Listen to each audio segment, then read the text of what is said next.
Oke, selamat pagi. Kenapa saya minta minta skema, bukan skena ya, skema, skema apa yang akan kalian kerjakan karena skema ini akan kalian teruskan sampai ke ujian akhir semester sebenarnya. Sehingga itu yang kenapa saya kemudian minta di pertemuan sekarang supaya saya juga bisa bisa mereviewnya secara lebih tegas. Oke, tugas dari kelompok COVID ini kan. COVID siapa kelompoknya? Oke, minimal ada satu orang. Kelompok COVID bicara tentang COVID, kemudian di tugas 3 ini mau bicara tentang apa? Gimana ceritanya? Jadi nggak apa-apa, pegang ini. Jadi COVID, kemudian isolasi mandiri, terus tugas keempat timeline kan?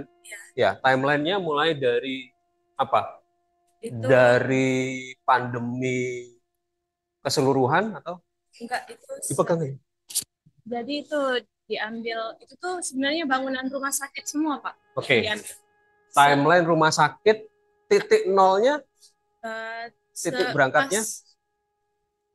Tahun 1866 pas masih dinasti Qing kalau nggak salah. Oh, oke, oke. Ya.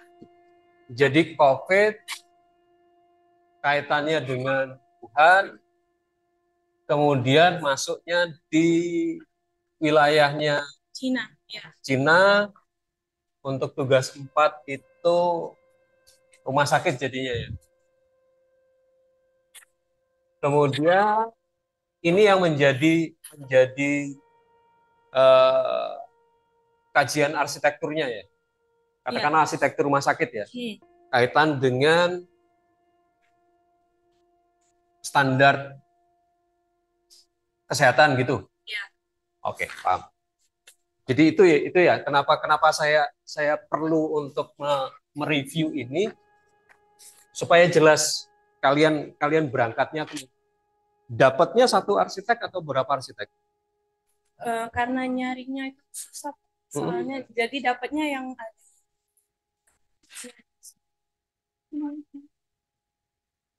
Oke, nggak apa-apa.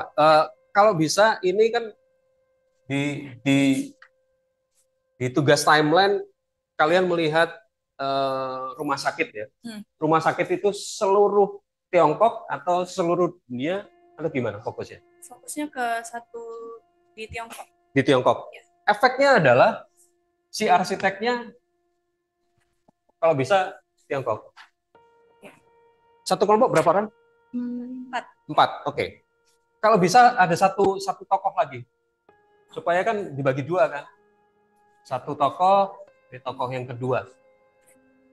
Mau tanya Pak, itu kalau misalkan arsiteknya tuh bukan bangun rumah sakit tapi bangun bangunan lain boleh? Bangunan lain tapi kaitannya dengan COVID. Katakanlah rumah tinggal atau apartemen tapi dia pakai standar post COVID. Kan ada kan standar post COVID itu ada kan? Ya. Yang punya riba ada, yang punya apa? Saya di Tiongkok kayaknya ada juga. Ambil lagi situ. Jadi nggak hanya bisa satu fokus rumah sakit, satu non rumah sakit nggak apa-apa. Tapi titik berangkatnya adalah COVID. Itu kan. Ini yang merombak. Nanti ada satu kelompok yang bahas tentang Renaissance itu juga logika berpikirnya hampir sama. Nanti saya jelaskan. Ya, oke, paham ya jadinya ya. Jadi ini yang akan kalian lakukan nanti sampai ke UAS kan tugas 6 itu kan membahas si karya arsitekturnya. Jadi kasarannya kalau untuk semua ya, ini peristiwa ini, sejarah ini yang kemudian mempengaruhi arsitektur. Terutama kan efeknya adalah pada standar uangnya akan sangat berbeda. Nanti ada satu kelompok yang tadi sekilas saya lihat yang bicara tentang revolusi industri kedua yang electricity. Itu juga logikanya akan sama. ketika ada peristiwa revolusi industri kedua ini, bagaimana standar atau bagaimana wujud aspek. Jadi semua kelompok logikanya seperti itu. Perkara nanti di sini kan di tugas 5 itu kan minta elemennya. Ini udah kalau yang ini udah enak ya. Elemen yang dilihat adalah bagaimana standar ruang setelah terjadinya COVID. Perubahannya itu. Ya. Oke, thank you. Kelompok ini membuka perjalanan review hari ini dengan contoh yang cukup jelas.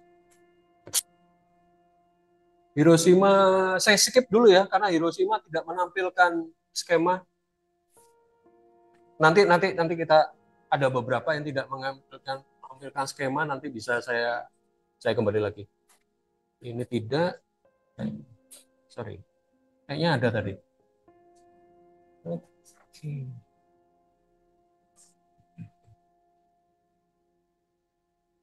Kelompok Renaissance ada skemanya enggak? Enggak, oke, nggak apa-apa. Enggak, kenapa saya fokuskan ke skema untuk mudah menjelaskannya aja. Holocaust, skema komunikasi, salah mata kuliah, cuy. Oke, berangkat dari Holocaust ya. Holocaust itu deketin di Jerman supaya pertama di Jerman. Kemudian tugas 3 bicara tentang kejadiannya dan segala macam ya. Oke. Timelinenya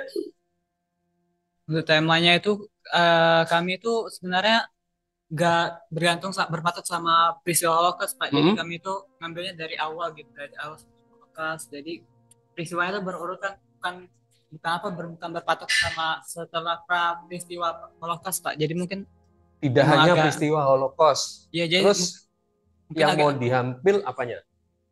Yang kami tampilkan itu sebuah kayak diktatornya, ya, kayak lokasi daerah tersebut tuh bagaimana dari awal gitu, Oke. Berarti fokus ke wilayahnya. Iya, ke wilayahnya, Pak. Jermannya. Iya. Sejarah Jermannya. Kalau untuk kami sini itu kami pilih Rusia, Pak. Kami di sini kebetulan kami milihnya Rusia. Kalau Rusia berarti bukan Holocaust dong? Ya, soalnya Holocaust kan di Jerman. Ya, soalnya kami itu juga memfokuskan setelah kejadian Holocaust itu juga ada kejadian peristiwa Uni Soviet ya, Pak. Jadi kami itu juga beralih ke sana, ke transisi ke sana juga. Nggak apa-apa. Jadi gini maksud saya, sebuah peristiwa itu akan berlanjut dengan peristiwa selanjutnya. Cuman logikanya apakah mau ngambil, itu yang sempat saya jelaskan di beberapa saat yang lalu, mengambil waktunya atau mengambil wilayahnya, rentetan waktunya atau mengambil rentetan wilayahnya. Karena seingat saya, mungkin saya salah ya, Jerman itu dengan Rusia berantem ketika Perang Dunia Kedua kan. Nah, saya agak bingung kenapa kemudian bergeser ke Rusia.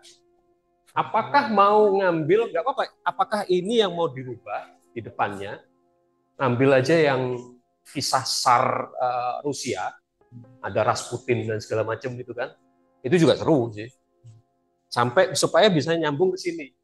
Perubahan dari kekaisaran kemudian menjadi komunis, itu juga revolusi besar di Rusia, dan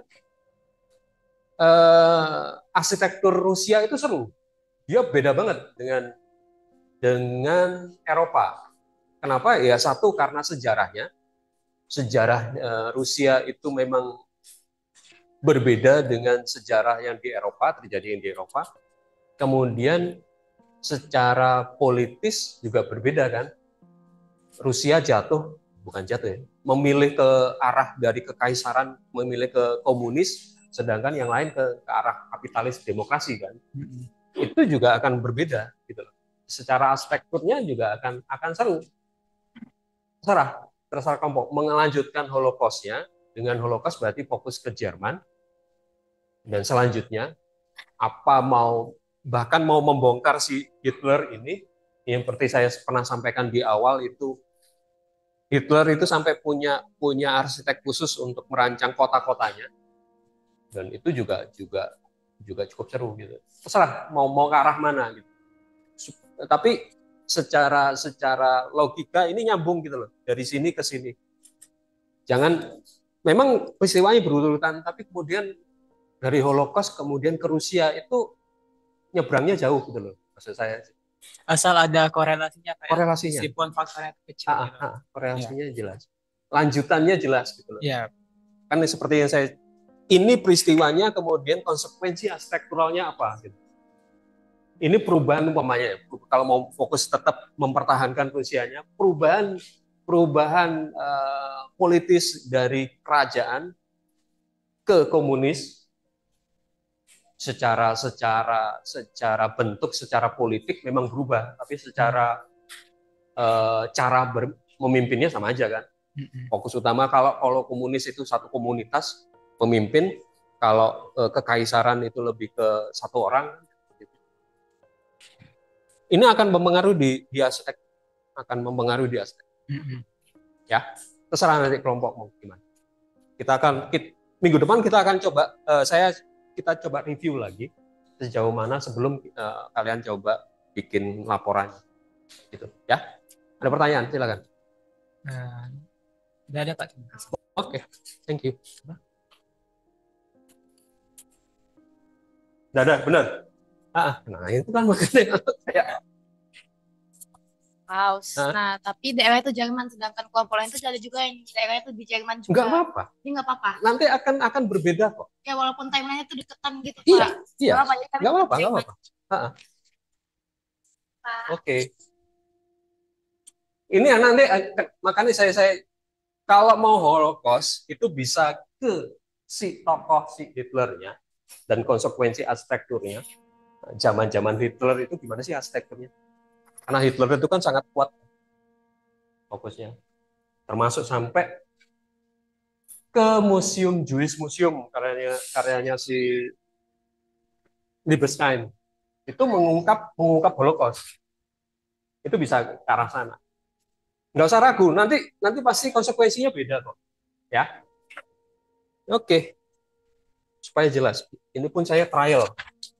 Apakah ketangkep nggak suaranya? Oke, Black Death masuknya ke Renaissance. Renaissance sampai ke yang distrik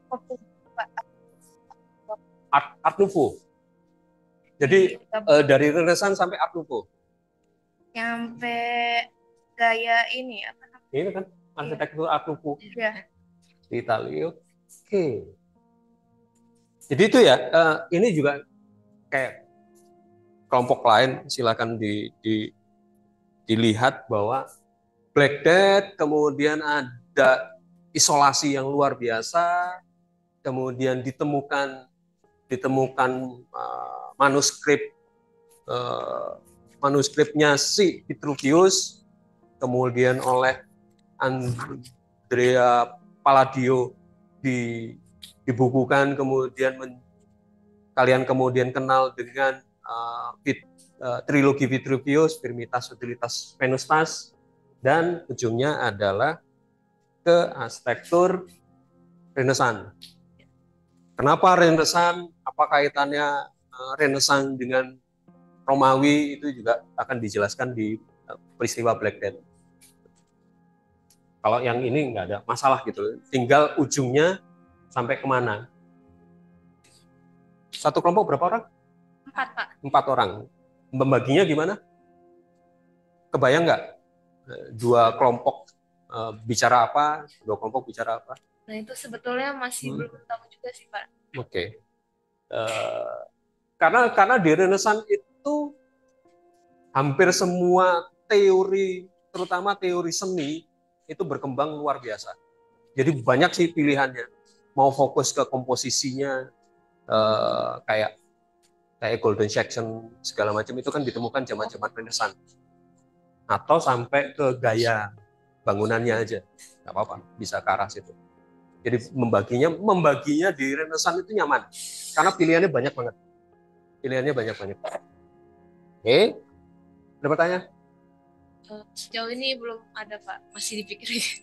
Sebelahnya Enggak Pak. enggak. Oke. Ya, ya. Oke.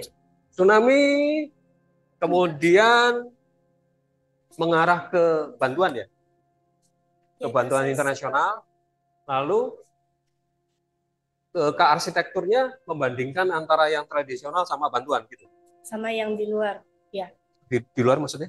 Di Oke, Belanda, zaman Belanda karena yang paling fenomenal pada saat tsunami, setelah tsunami, beberapa hari setelah tsunami itu kan Masjid Agung di Masjid Raya apa Masjid Agung? Masjid Raya ya.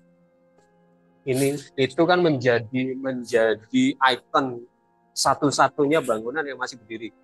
Iya. Dan ini dibangun pada saat Belanda. Sebenarnya ada bangunan lagi di sebelahnya, itu bangunan DJB Bank sekarang BI. Cuman yang foto yang fokusnya di sini. Masih utuh. Di sebelah sini ada satu kawasan Belanda, itu beberapa bangunan masih utuh. Cuman yang di daerah masjid memang rata. Nyebrang sedikit ini ada sungai, kemudian di situ ada kawasan Belanda, salah satunya Bank Indonesia. Kenapa saya pernah bisa bilang di situ, bisa mengatakan itu karena kebetulan saya survei yang Bank Indonesia.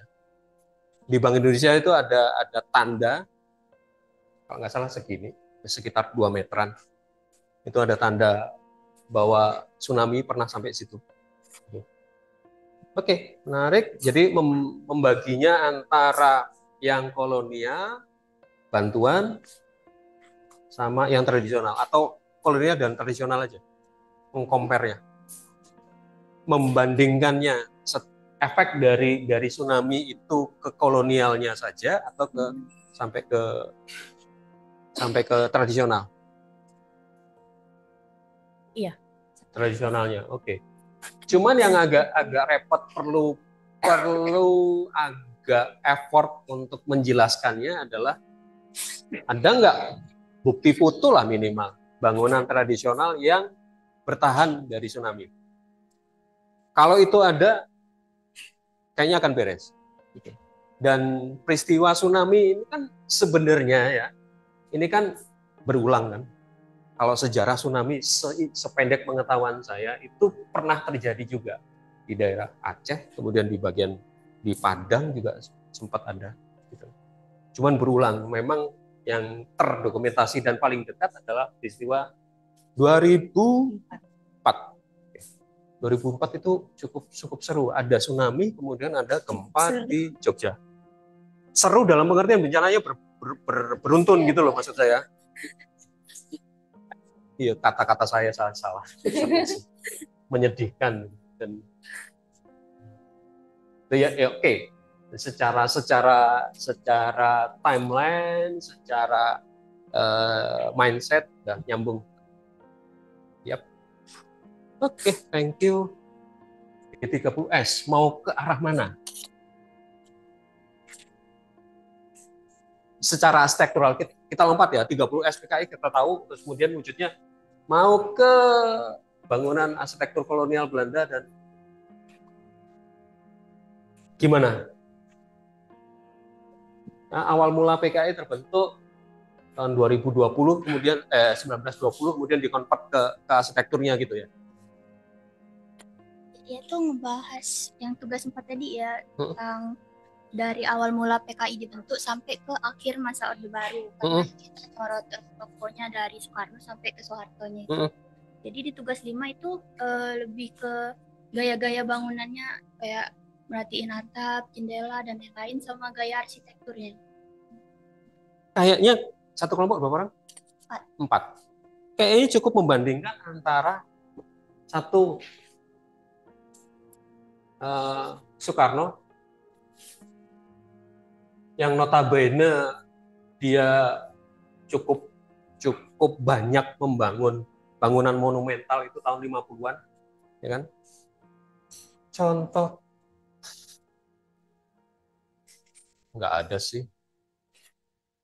Tahun 50-an itu cek aja yang Jakarta jadi salah satu GBK, kemudian Sarina, Hotel Indonesia, Kemudian Soehartonya itu tahun 70. 70 kaitannya dengan pariwisata. Pariwisata terutama di Bali. Ini saran saya supaya tidak terlalu jauh dan terlalu banyak puyeng nanti.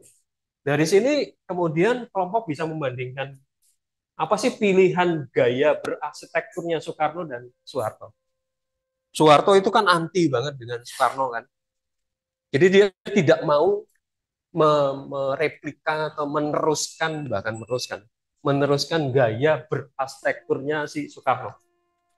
Kemudian Pak Harto memilih bergaya sendiri. Ini nanti ujungnya sampai ke Masjid Nusantara.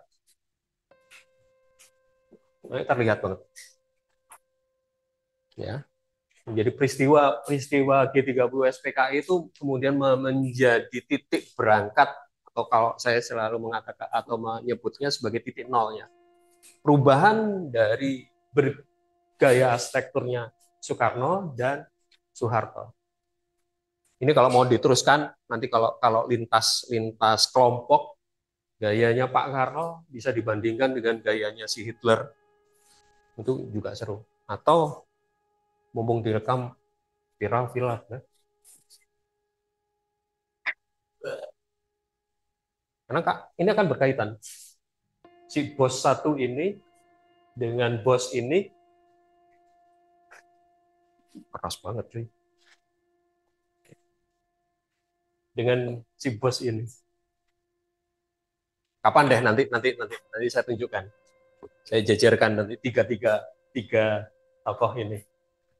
Punya kesamaan ide berarsitektur ya, bukan kesamaan sifat, bukan kesamaan politik, bukan ya. Hati-hati. Nanti saya tidak menyebut nama. Jadi nanti saya akan jajarkan. Terutama nanti ini saya akan ungkap. Jadi kembali lagi ke kelompok, kalian bisa membandingkan gaya arsitekturnya si Soekarno, katakanlah ini yang modern, ini yang post modern. Kenapa saya bisa memastikan itu? Karena saya pernah nulis tentang itu. Membandingkan antara apa yang terjadi di Soekarno dan apa yang terjadi di Soeharto secara arsitektural. Jadi arsitektur digunakan sebagai alat politik. Ada. Itu kenapa juga tugas kali ini mengkaitkan antara arsitektur dan peristiwa sejarah. Oke, pertanyaan dari kelompok. Udah tak tutup aja langsung. Yang ini yang saya blank. Siapa? Suriah. Kelompok Suriah. Wah. Tolong dijelaskan. Saya tidak punya pengetahuan sama sekali tentang perang di Timur Tengah ini.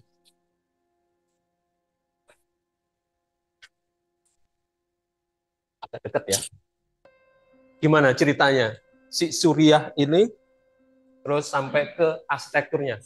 Secara singkat aja.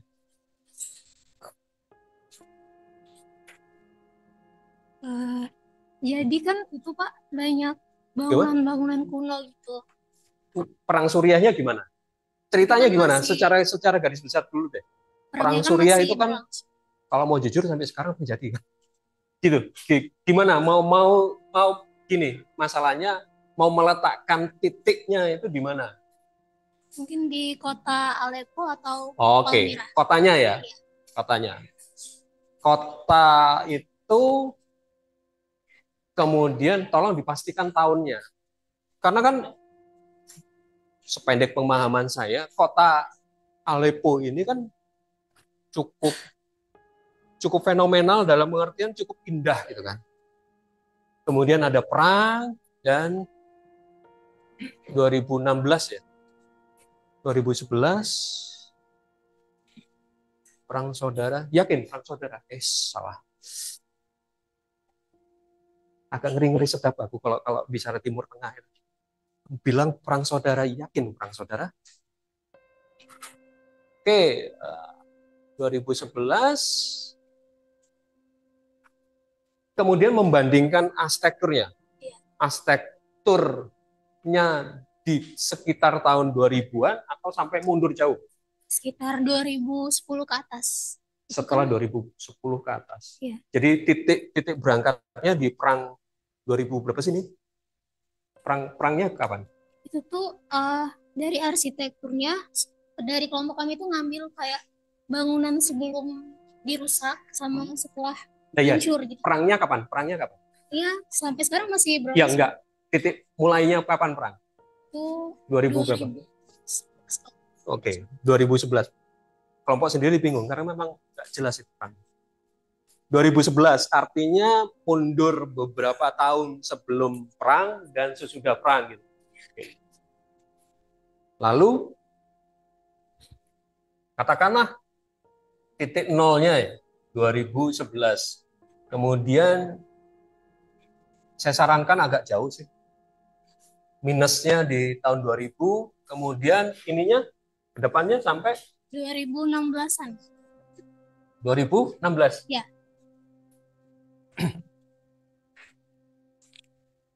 Oke. Ya. Sekitar 10 tahunan ke belakang, 6 tahun.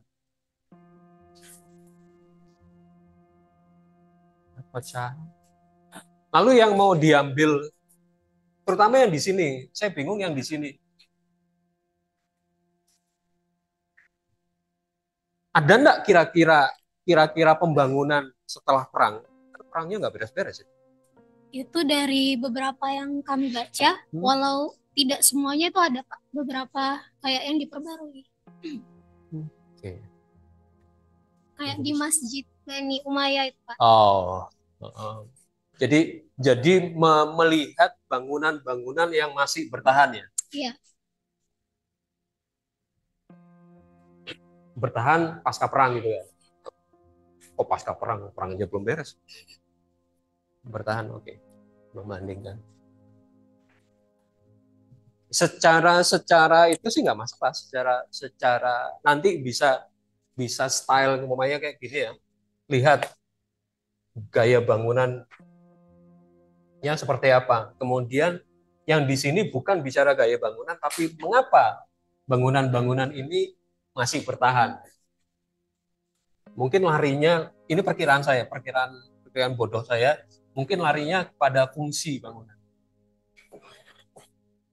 Fungsi bangunan secara aktivitas atau memang fungsi bangunan katakanlah kayak masjid gitu ya. Itu agak riskan untuk dihancurkan dan segala macam. Oke. Yap, kebayang. Satu kelompok berapa orang? 5? 4. Oke, tinggal bagi aja ya. Mungkin yang sebelum dan sesudah nanti. Nanti di tugas 5, di minggu depan, saya coba lihat elemen yang mau dibahas apa. Kelompok 3, Renaissance. Nanti agak mirip ya. Agak mirip. Nanti tinggal janjian.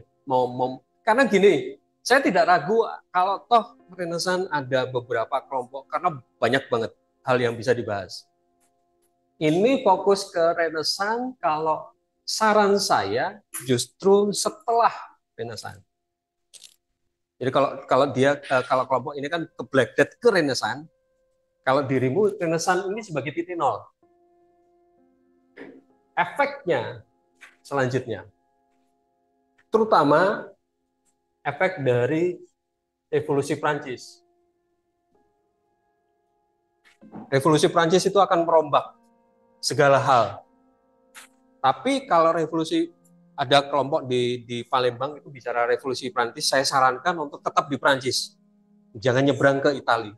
Kalau yang di sini silahkan nyebrang silahkan fokus ke Italinya. Setelah terjadi Renaissance, kemudian efek dari revolusi Prancis, apa yang terjadi? Ini yang kemudian muncul dengan neoklasik. Renaissance sebagai titik nol. katakanlah ini bukan secara arsitekturnya, katakanlah secara pemikiran.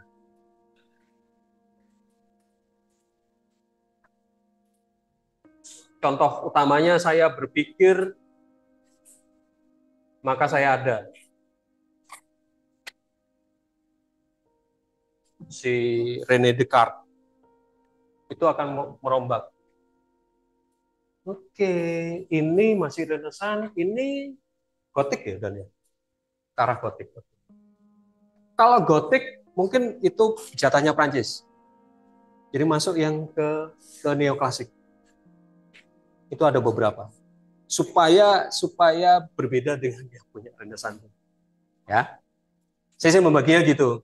Jadi titik berangkatnya Renaissance, tapi bukan ke arsitekturnya, cara berpikir, kemudian efeknya selanjutnya setelah Renaissance apa yang terjadi di neoklasik, ya, supaya nyaman gitu. Dan saya tidak merombak banyak karena di tugas 3 memang fokus ke seninya, ke teorinya. Si Leonardo da Vinci, kemudian si ketiban apel ini kan, ketiban apel si Newton ini, gitu. Dan ini lebih kepada pemikiran, baru ditarik ke arsitekturnya, efek setelah Renaissance. Setelah Renaissance apa yang terjadi? Pertama di neoklasik, ini terserah kalian mau fokus ke Italia atau bahkan sampai ke Amerika. Karena neoklasik itu berkembangnya di Amerika. Ya, oke. Sip. Ada lagi kelompok yang baru ngirim? Yap. Tentang ngarahnya lebih ke ini, ke negaranya Turki. ya apa? Peristiwanya apa? Oh, Konstantinopel. Konstantinopel. Oke. Berangkat sampai ke Turki modern. Iya, abad ke-1 Turki modern. Konstantinopel, kemudian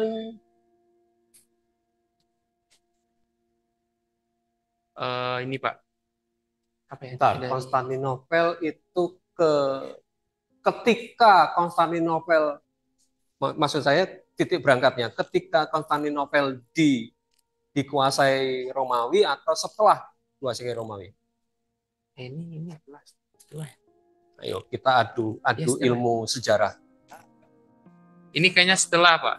Soalnya kami kayaknya ngambilnya itu yang ketika setelah perang Konstantinopel itu yang berubah menjadi kerajaan Utsmaniyah. Oke. Arsitektur Ottoman sama arsitektur Bizantium. Jadi setelah Romawi, ya. Setelah Romawi kemudian jadi kesultanan. Sultanan apa kerajaan? Kesultanan. Ya. Terus kemudian jadi Turki. Oke. Jadi satu kelompok berapa orang? 4. Ya tinggal bagian. Ketika kerajaan sama yang Turki modern. Ya. Melihat keterkaitan, apakah si arsitek ini masih mengadopsi pemikiran zaman-zaman kesultanan atau dia lepas? Tinggal nanti dicek ini siapa sih namanya? Itu Emre Arolat. Oke. Dia pendidikannya apakah di Turki dan segala macam itu sampai bisa ke arah sana. Ya, yang ini nanti yang ketika kesultanan bisa dibongkar. Blue Mosque itu zaman kapan? Masjid Biru itu abad 15 kalau nggak salah. 15 berarti kesultanan ya? Iya, Pak. Blue Mosque, kemudian Hagia Sophia dan segala macam itu ya, Hagia Sophia. Puncak-puncaknya. Dan ini kalau mau ya. Teori matematik kan berangkat dari Turki kan? Di Turki ya. Kalau nggak salah, semoga saya salah. Oke, sip. Bayang ya, udah ya. Mau gimana? Emang timelinenya Pak, diambilnya dari runtuhnya kerajaan Joseon habis itu ke K-pop. Oke. Jadi masa kerajaan dan masa sekarang. Mau lihatnya gitu.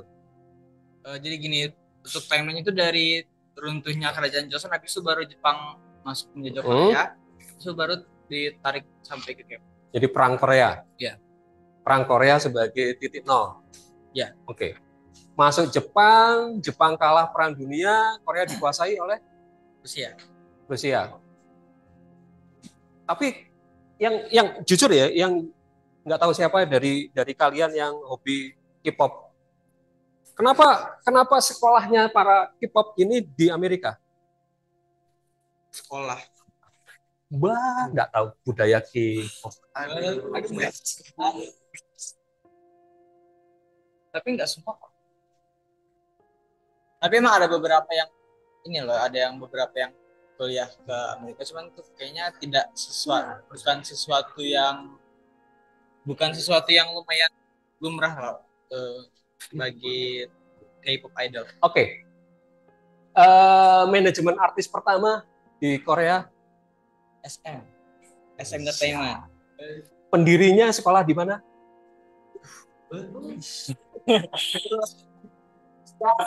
Sekolah bisnis di Amerika. Kemudian beliau mengadopsi, membangun kerajaannya, kemudian sampai memaksa, tanda kutip, memaksa pemerintahnya. Kalau kalian lihat drama Korea, drakor, lihat semua elemen. Dari HP, dari mobil, dari bangunan, dari elektronik. Satu produksi drama Korea itu semua produknya Korea. Kayaknya keharusan. Jadi tanpa disadari kalian itu di brainwash bahwa Samsung paling canggih. Iya, musuhnya si iOS. Cuman sekarang iOS penjualannya jeblok juga. Apple lagi hancur juga. Itu ya, jadi kalau buat saya kembali lagi ke kelompoknya, nanti bicara K-pop lagi, budaya K-pop panjang. Kembali ke sini, kemudian perang Korea ke kekaisaran sama yang modern gitu pembandingannya secara arsitekturnya. Iya. Secara arsitekturnya. Soalnya kalau mau ditarik timeline di era-era perang Korea sampai sudah dari penjajahan Jepang sampai perang Korea itu arsitekturnya tidak terlalu menurut karena sibuk dengan perang. Iya. Karena sibuk dengan perang. Memang paling enak adalah menarik sudut ekstrim kiri dan sudut ekstrim kanan, artinya ketika ke kekaisaran dan zaman modern. Zaman modern Korea itu berkembang setelah industri di Jepang kan, dan luar biasanya berkembangnya kayak sekitar tahun 90 ke atas kan. Itu bisa jadi titik tolaknya. Kemudian apakah secara arsitekturalnya punya keterkaitan dengan masa kekaisaran atau tidak? Logikanya kalau sama dengan kalau kita bicara Jepang juga. Yang sering saya sampaikan, arsitek-arsitek Jepang semodernnya, secanggih karyanya, bau Jepangnya itu masih ada. Yang saya belum paham itu Koreanya sejauh apa.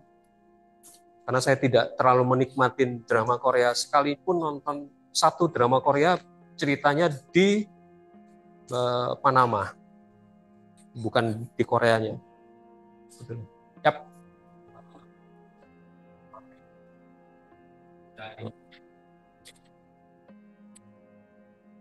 Sebenarnya kan Korea itu perpecahan dari Cina kan, Pak. Yap. Cuman Korea ini karena punya beda aliran. Jadi kalau waktu zaman dinasti Ming itu kan dia tetap mempertahankan kultur karena itu bagian dari budaya. Cuman karena kultur dengan Korea ini berbeda, dia mengambil namanya aliran Neo-Konfusianisme namanya, Pak. Yap. Kalau lebih mudanya itu kayak yang di kelenteng-kelenteng itu, Pak. Oke.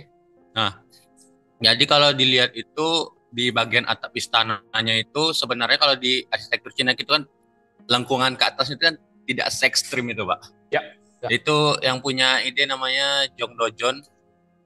Dia itu saya juga agak terkejut, Pak. Sebenarnya itu Perdana Menteri di Joseon, cuman dia itu juga yang merenovasi istananya. Dia yang bangun Gyeongbokgung itu dengan membuat garis ekstrim di sudut atap. Oke, kalau seperti itu ketika membahas arsitektur zaman kekaisaran, kalian bisa nyenggol-nyenggol dikit pengaruh Tiongkok. Bisa seperti itu. Sama juga kalau kita bicara Jepang. Kenapa Jepang itu kapan sih berubah?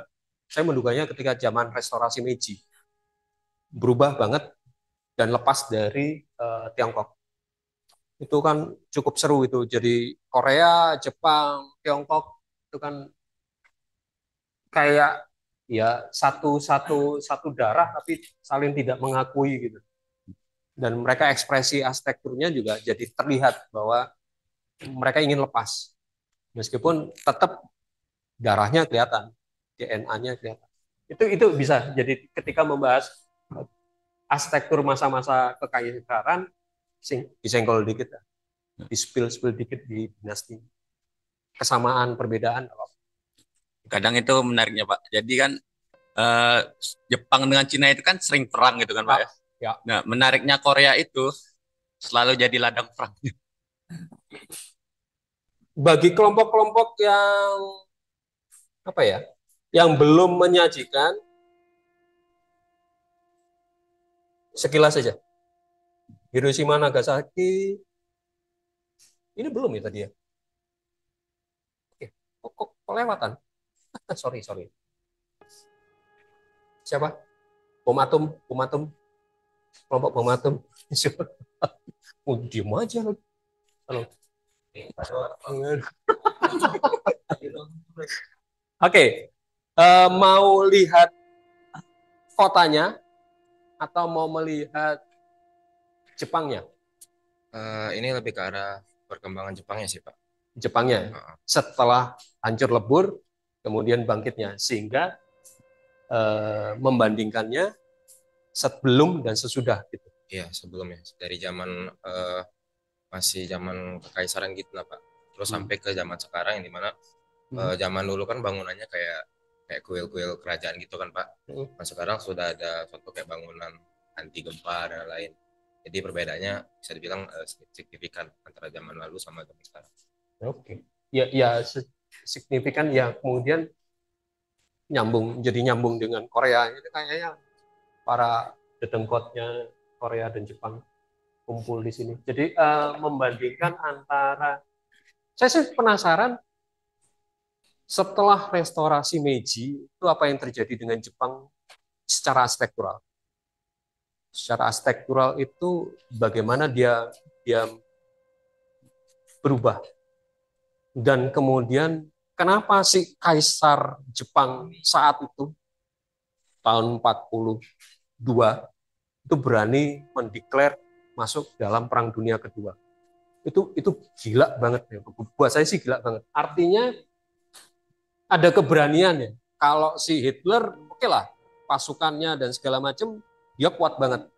Tapi Jepang kok bisa-bisanya. Dan dia bentar biar kelompok dulu. Oke, itu karena mereka tuh ini Pak, meniru arsitektur dari Eropa dan Amerika. Nah, jadi bahkan sebelum Perang Dunia. Ya, sudah. Jadi rumah Jepang itu bercampur dengan gaya Barat juga, Pak. Oke, berarti sudah ada atau pada saat Perang Candu itu? Bisa dibilang mulai dari situ. Pengaruh Eropa kan, kemudian si Amerika ya di filmnya si Tom Cruise itu kan jualan senjata, itu The Last Samurai itu kan jualan senjata di kekaisaran. Itu sih yang jadi menarik buat saya, bagaimana sebelumnya. Jadi jangan nariknya terlalu jauh. Sebelum Perang Dunia aja. Paling dekat 1900 lah katakan.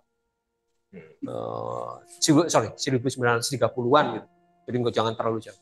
Supaya tadi pengaruh Eropanya sudah masuk, tapi kemudian bagaimana pengaruh itu berkembang di Jepang dan pada masa modern setelah kejadian Perang Dunia. Terserah yang modern, terserah mau ditarik sampai ke 90-an, 2000-an atau mendekati sekitar tahun 70 ketika baru tumbuh gitu. Kan sependek pengetahuan saya, ketika selesai Perang Dunia Kedua, banyak penduduk Jepang yang berlari ke Amerika kan.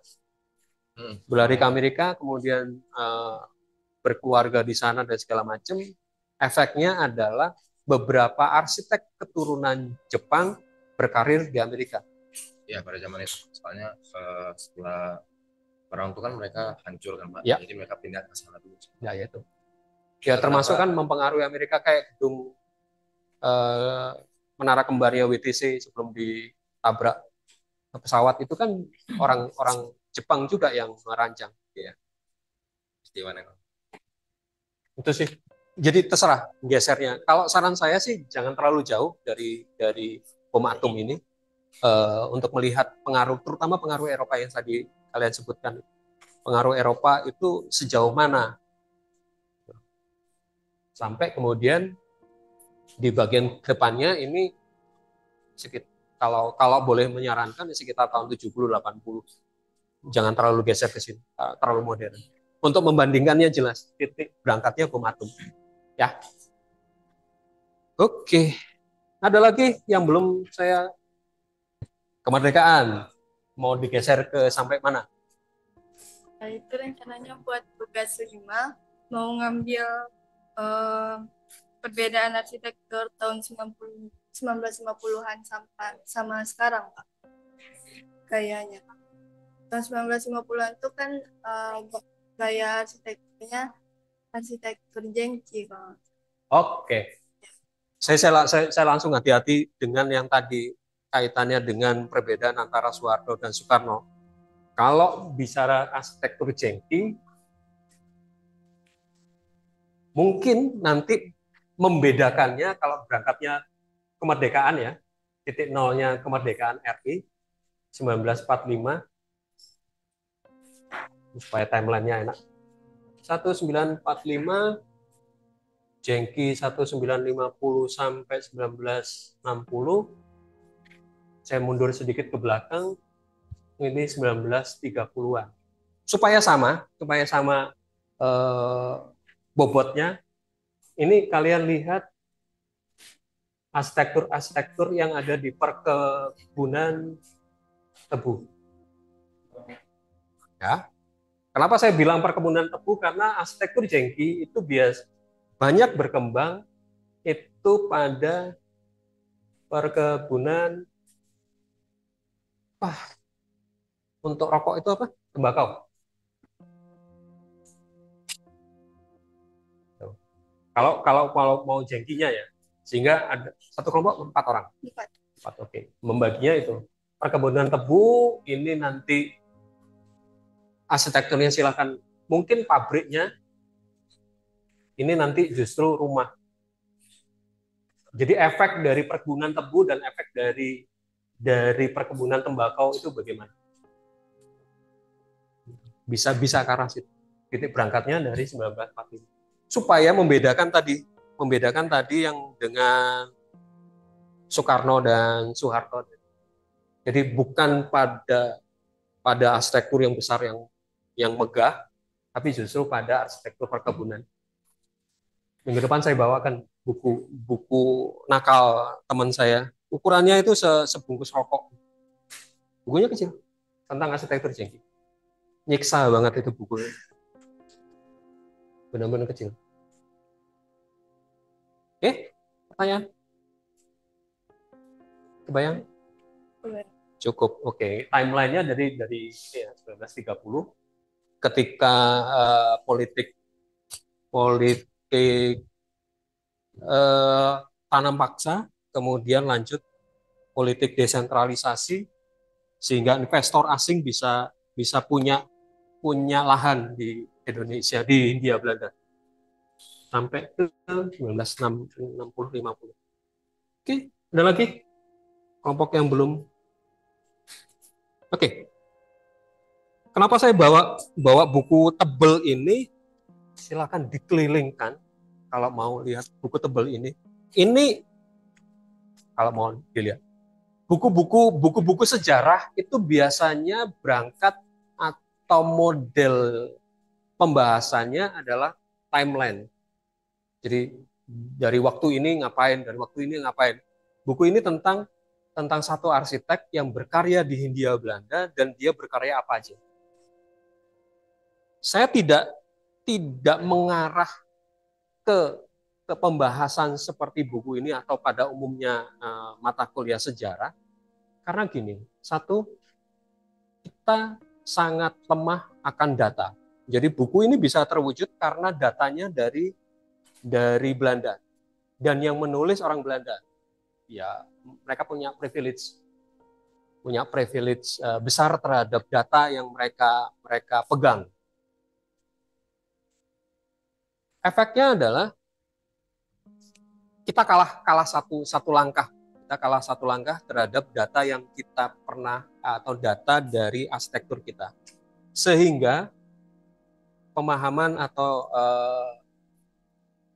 pendekatan yang saya coba lakukan untuk tugas-tugas bukan pada timeline, bukan pada sejarah pada umumnya, tapi konsekuensi sebuah sejarah terhadap arsitektur itu apa. Contoh di buku ini benar-benar bagaimana seorang arsitek Belanda kemudian baru lulus, kemudian berkarya di Hindia Belanda dan bisa membangun karya-karya yang monumental. Itu kan efeknya. Yang coba dilihat dari data ini sebenarnya kenapa sih mereka bisa membangun di Hindia Belanda, efek dari politik, kemudian secara arsitektural bagaimana mereka belajar arsitektur yang sesuai dengan kondisi di Hindia Belanda, iklim tropis. Itu yang buat saya jauh lebih penting daripada sekedar belajar timeline. Itu yang pertama. Yang kedua adalah dengan belajar seperti ini, dengan metode saya harapkan, dengan belajar metode seperti ini, kalian punya pengalaman, kalian punya pengetahuan dasar bagaimana melihat sebuah sejarah, bagaimana melihat sebuah arsitektur. Sebuah arsitektur itu tidak tiba-tiba muncul, kemudian idenya dari wangsit, dan segala macam, bukan seperti itu. Sebuah karya arsitektur itu punya latar belakang, punya dipengaruhi oleh banyak hal. Salah satunya yang banyak diungkap di contoh-contoh adalah politik dan penyakit tadi dengan pandemi dan segala macam.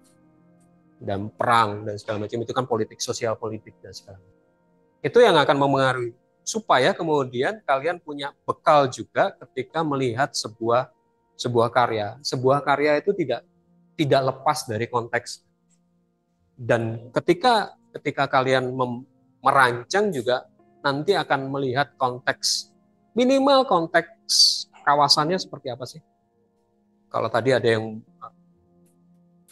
kelompok yang bicara tentang bom atom di Jepang, itu kan bagaimana sih konteks proses membangunnya ketika masa setelah perang, ketika radiasi masih berada dan segala macam. Konteks itu yang cukup penting untuk diungkap. Mungkin itu yang sedikit catatan penting kenapa modelnya, kalau kalian tanya kakak tingkat, sangat berbeda dengan bahasan-bahasan yang biasanya. Dan pengalaman ini akan sangat membantu kalian dalam proses pencarian sejarawan seperti apa. Dan ini satu hal, kaitannya nanti dengan mata kuliah teori metode perancangan bangunan. Karena setelah UTS kalian akan menggunakan AI, text to image, bagaimana prompting narasi itu kemudian membantu untuk mengungkap sebuah atau mewujudkan sebuah image. Nah, prompting ini salah satu aspeknya adalah tentang style, tentang konteks bangunan. ingin merancang bangunan seperti gaya Renaissance, seperti gaya tadi Jengki, konteksnya konteks modern, gaya di Rusia dan segala macam. Mata kuliah sejarah ini mensupport untuk kalian bisa bikin narasi, bikin prompt yang membantu kalian untuk membuat image sebuah bangunan. Jadi itu pengalaman itu sih yang saya harapkan bisa kalian dapat. Oke. Jadi untuk minggu depan masih seperti review dari tugas. Silakan kalian lengkapi skemanya, skema yang kalian buat tadi, tapi kemudian kalian tambah di tugas 5. Tugas 5 adalah kelompok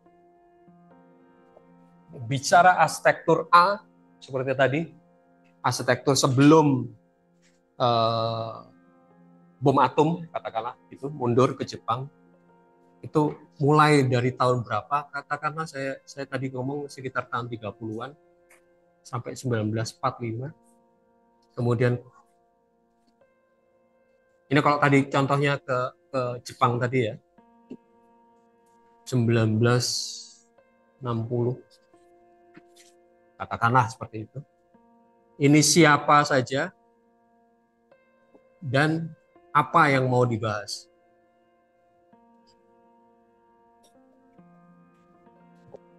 Jadi ini sebenarnya kaitannya dengan elemen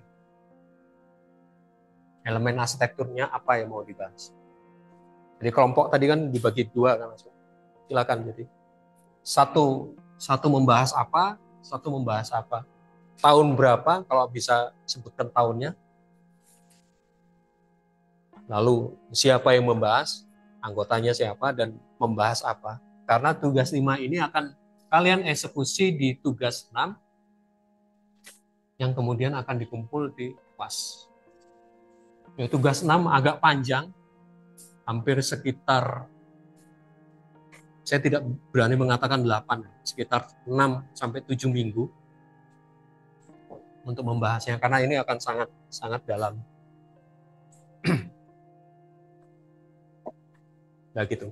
Jadi sampai ke UTS nanti memang hanya seperti pengantar sebelum kalian akan membuat di tugas 6 dari kelompok yang lebih kecil.